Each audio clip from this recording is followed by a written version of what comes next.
Amigos, bienvenidos a Conversando con, por el simple hecho de hablar de un tema interesante con alguien. Y el día de hoy, pues estoy con Marta Paola. Abraham, muy contenta de saludarte, de platicar contigo nuevamente y feliz de estar aquí compartiendo un ratito y compartiendo con tu audiencia. Muy contenta. Sí, siempre hablando de temas muy interesantes. Y la vez pasada estuvimos hablando del duelo, que bueno, pues es una temática, recuerdo que en aquella ocasión dijimos, es un tema del que nadie quiere hablar, pero en realidad sí tenemos que hablar, porque no hay otra cosa que sea irremediable que la muerte, ¿no? Y es algo que con lo que vivimos y sabemos que va a suceder en algún momento. Y bueno, es importante prepararnos también psicológicamente.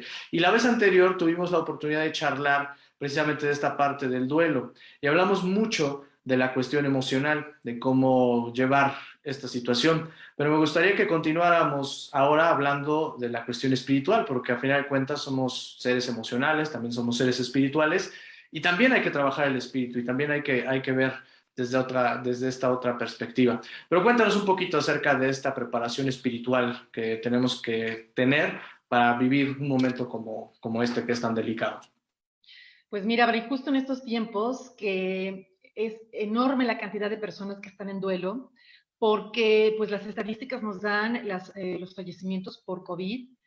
Pero hay muchísimas personas que están falleciendo, muchísimas almas que están desencarnando, como digo yo, porque Ujú. realmente la muerte no existe, es solo un tránsito. Entonces, es impresionante la cantidad de personas que ahorita están, pues, en este proceso por la pérdida de un ser querido. Entonces, son temas que hoy por hoy son necesarios poner sobre la mesa y desde diferentes perspectivas hablar de la muerte, porque como bien dices, la entrevista pasada hablamos de la muerte desde la perspectiva del acompañamiento tanatológico, ¿no? Las fases del duelo que propuso Elizabeth Kubler-Ross, la madre de la tanatología. Entonces, ir entendiendo cómo dentro de esta curva, ¿no? Desde el shock hasta la aceptación, la curva que nos propone Elizabeth Kubler, hay una curva de bajada en la que vamos expresando todas estas emociones del duelo, el enojo, la rebeldía, la resistencia, tristeza, depresión, que es, digamos, el punto más bajo de esa curva, y que en mayor o menor grado, dependiendo de la naturaleza de la pérdida, debemos permitirnos experimentar esa bajada inevitable del dolor inevitable de una pérdida. Y para todo ello nos acompaña un tanatólogo, como lo hemos venido abordando. Pero hay una curva, digamos que en esta curva que propone Elizabeth Kubler, hay una subida donde ya empieza, después de este proceso de expresión de emociones dolorosas, empieza a haber una subida en la curva donde ya podemos empezar a hablar de un sentido de la pérdida, ya podemos empezar a hablar del perdón, hasta llegar a un punto de aprendizaje, hasta llegar a Ujú. ese momento de, bueno, este dolor tan profundo y tan lacerante, ¿a qué me está llamando? ¿No?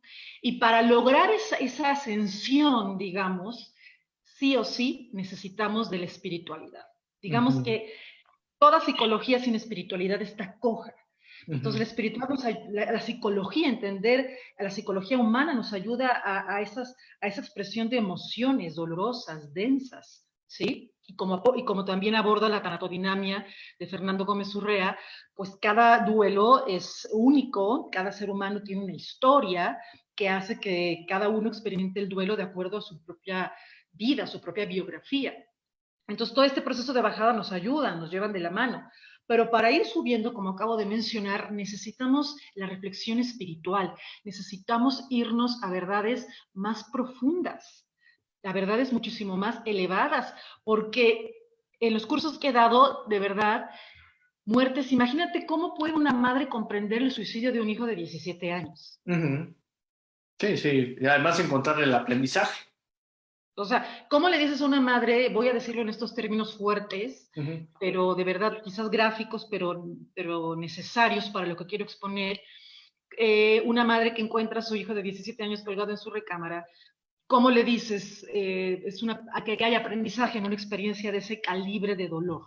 Claro, o sea, no hay. Además, yo creo que en ese momento el aprendizaje sería más bien culpa. O sea, concluiría con a lo mejor el proceso en hallar una culpa o asumir esa culpa, ¿no? Y como tú dices, pues esta curva pues es inevitable, ¿no? O sea, llegaremos a un punto más bajo, pero es inevitable salir, ¿no? Con las herramientas y con la aceptación y con todo este proceso que nos estás sugiriendo. ¿Cómo le hacemos, por ejemplo, para evitar esas desviaciones, como tú dices, en casos tan extremos como de una madre que pues, ve a un hijo suicidado o simplemente la pérdida de alguien de manera natural? ¿Cómo es este camino? ¿Cómo lo tenemos que recorrer? Ok, me encanta cómo lo planteas, pero acabas de hacer una aportación muy interesante. Ujú. Mencionas la culpa, y antes de responder tu pregunta, regreso a Claro. ese punto. La culpa es una emoción muy peligrosa en el proceso de duelo y que todos vivimos. Ujú, Todos en mayor o menor grado experimentamos culpa porque no hicimos, porque no ujú. dijimos, porque Algo tuvimos que dejamos de hacer. otro diagnóstico médico. Entonces, ¿qué pasa? Que la culpa es una emoción tan densa energéticamente que por eso incluso después de la muerte de un ser querido, el doliente también puede incluso tener ideación suicida o llegar al acto suicida, como hay casos de padres o madres que no soportan la pérdida del hijo, porque es muy densa, es muy oscura energéticamente esa emoción. Ujú, ¿Y por qué? Porque nos deja, imagínate el creernos responsables de la muerte de alguien. Entonces, nos coloca en un lugar incluso de ser Dios, ujú, nos coloca en un lugar incluso de creernos que tenemos el control de algo tan trascendente como que un alma desencarne. ujú, Y por eso la culpa es tan densa. Pero si nos vamos a verdades más profundas, y ahí es donde entro con tu pregunta, comprendemos que ni soy Dios, comprendemos que en mis manos no está ni estará jamás el día y la hora en la que un alma tenga que partir, porque ujú, eso viene de otros planos, ¿sí? El día y la hora que un alma parte, eso viene de otros planos, ¿sí? Entonces escapa completamente a mi control humano. ujú, Completamente. Entonces, para eso viene la vía espiritual.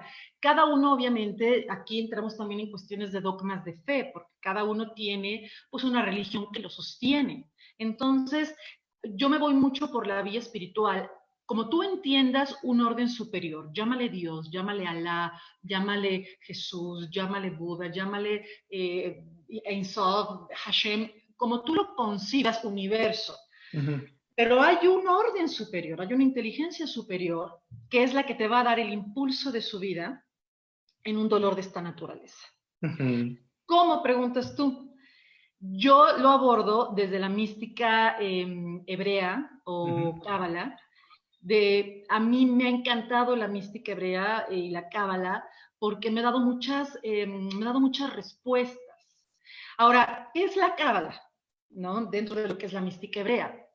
La cábala nace en el seno del judaísmo, ¿sí? Es ujú, la mística dentro de la religión judía. Todas las religiones tienen su mística, el cristianismo tiene también su mística, hay grandes místicos cristianos como Santa Teresa de Ávila, Fray Luis de León, San Agustín, vamos, toda religión tiene la mística. Al final, ¿qué es la mística? La mística es el contacto directo con la fuente. Los grandes místicos, digamos, fuera de la institucionalidad de una religión, buscaban la conexión directa con la fuente, con Dios. Esa ujú. es la mística. Y entonces cada religión pues tiene su mística. En este caso, dentro del seno del judaísmo, tenemos a la cábala. Y la cábala la podemos entender que significa recibir.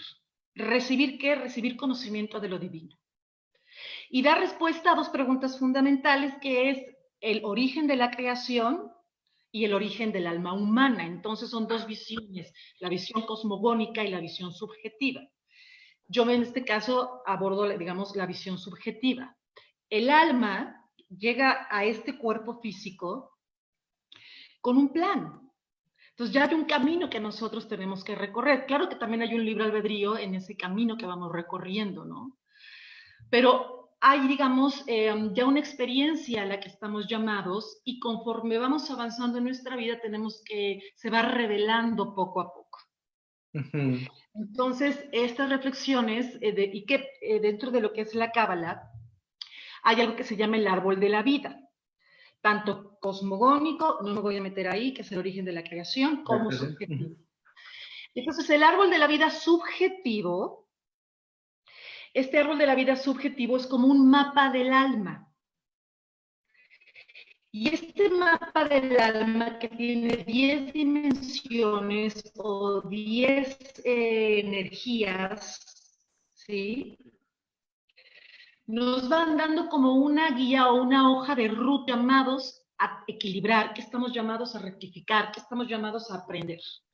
Entonces, en un proceso de duelo, inevitable es la transformación, mi querido Abraham. Sí o sí, un proceso de duelo te transforma, porque el dolor intenso te purifica, te transforma. ¿Has sentido un dolor intenso, profundo, lacerante, que incluso te quiebra, te lleva a un proceso de transformación y replanteamiento de tu vida? Entonces, para lograr esa subida dentro del duelo, necesitamos tener recursos, pero de otra naturaleza, recursos espirituales, recursos que den respuesta a preguntas como ¿a qué está llamada mi alma? Claro. Oye, y el caso, por ejemplo, de la inteligencia espiritual, que seguramente pues sería dentro de este proceso una de las causas que nos ayudarían a quebrarnos, pero quebrarnos bien para poder salir adelante, ¿no? ¿Cómo es el término de inteligencia espiritual? Mira, esa es buena pregunta. Tengo una entrevista en mi canal que le recomiendo ver con el profesor Ujú, Mario Sadán sobre inteligencia espiritual y el profesor la define como, digamos, el trabajo de todas las energías del árbol de la vida. ujú, Porque finalmente la inteligencia espiritual, somos, digamos que el espíritu, somos espíritu.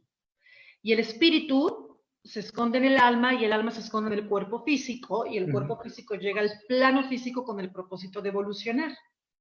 Pero el espíritu que somos se manifiesta en todas las energías de nuestro árbol de vida.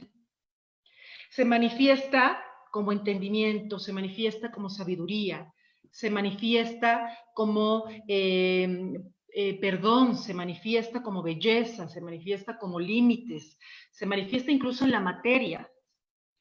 Entonces, la inteligencia espiritual es esto. La inteligencia espiritual no es quedarnos en una abstracción de lo divino, sino es eso divino, bajarlo al plano físico, bajarlo al plano material, para que entonces estas pérdidas que estoy experimentando en el plano material, pueda yo darles luz, pueda yo darles sentido. Puede entonces a luz divina bajar a esta experiencia tan densa de la tierra, y eso es lo que va a hacer que yo pueda ir avanzando en el proceso de comprensión y de aprendizaje del duelo. Órale. O Entonces, no sea sé que si me es, expliqué. claro, ¿no? Pues es un proceso, como tú dices, que creo debemos conocer, que debemos entender, porque a fin de cuentas, pues es el camino natural que tenemos que recorrer. Algunos lo recorrerán de una forma más dolorosa y no tan constructiva, y otros lo harán pues, de una manera pues más sana, digamos, emocionalmente, sin decir que no duela. O sea, claro, va a doler, claro que vamos a sentir esa pérdida, ¿no? Pero pues es el proceso natural de la vida en el que nosotros pues ganamos cuando nace alguien y perdemos cuando, bueno, entre comillas, perdemos cuando alguien se va, ¿no? Pero es parte de ese equilibrio, ¿no? Que tenemos en la vida. Y tú tienes precisamente un curso, ¿no? Ya habíamos tenido una primera edición donde hablamos de esta cuestión, lo emocional, ahorita nos hablas la otra parte, que es la espiritual. Lo trabajan en este curso, va a haber una nueva edición, por lo que me platicabas. Sí, en una nueva edición del curso La vida después del adiós, Ujú, donde abordamos nuevamente el proceso de duelo desde dos perspectivas, ujú. invariablemente con la perspectiva tanatológica, pero en la segunda hora me meto en la perspectiva espiritual basándome en la mística hebrea, en Cábala. Vemos el árbol de la vida y vamos respondiendo, vamos haciendo reflexiones por cada esfera o cada energía dentro del árbol de la vida para que podamos ir entendiendo que estamos llamados a transformar, que estamos llamados a trabajar a través durante el proceso de duelo. Oye, ¿y Entonces, qué fechas son? pues mira, lo voy a dar miércoles 1 de septiembre y Ujú, va a ser de 7 de la noche a 9 de la noche, es online. ujú. Y va a ser, pues miércoles 1 de septiembre de 7 a 9 de la noche, para que Órale. Oye, puedan, qué los precio que tiene? trabajan y demás, Ujú, sí. tomarlos. Se pone buenísimo porque pues igual, como tú dices, es gente que trabaja y Muy va. accesible, es 250 pesos. Así es, muy accesible, son 250 pesos por persona, porque lo importante es que puedan llevarse estas reflexiones. Digamos, la segunda hora es muy introductoria a lo que es la cábala, Ujú. pero es realmente cábala aplicada al proceso de duelo, finalmente. Entonces, pueden tomarlo personas que ya tengan un conocimiento sobre cábala, que la cábala, mira, es vitalicio. Ujú. Nadie, Sí, no, no. hay por supuesto grandes maestros. Yo estoy iniciando, vamos, en este aprendizaje que me parece extraordinario, pero finalmente es vitalicio. Nunca jamás podremos nosotros como seres humanos poder alcanzar todo el conocimiento de lo divino. Sería una soberbia absoluta que alguien lo dijera. Pero vamos entrando, ¿no? Vamos iniciándonos en el proceso reflexivo de aplicar la cábala al duelo. Oye, ¿dónde hacen las inscripciones? ¿Dónde te contactan? Mira, me pueden contactar vía WhatsApp. Ujú. Les dejo mi número que es el 22 28 65 12 54. Ahí para que se puedan inscribir nuevamente, 1 de septiembre, un precio bastante accesible y ahí están los datos para que te puedan contactar. Oye, pues me dio muchísimo gusto nuevamente platicar contigo, siempre es bien interesante y constructivo y la invitación abierta para que regreses porque pues hoy describimos que hay una curva en ascenso, ¿no? Pero nos faltaría platicar bien cuáles son esos pasos de esa curva en ascenso que pues nos va a encantar, pero pues, también es buen pretexto para que volvamos a reunirnos y volvamos a platicar muchas ocasiones.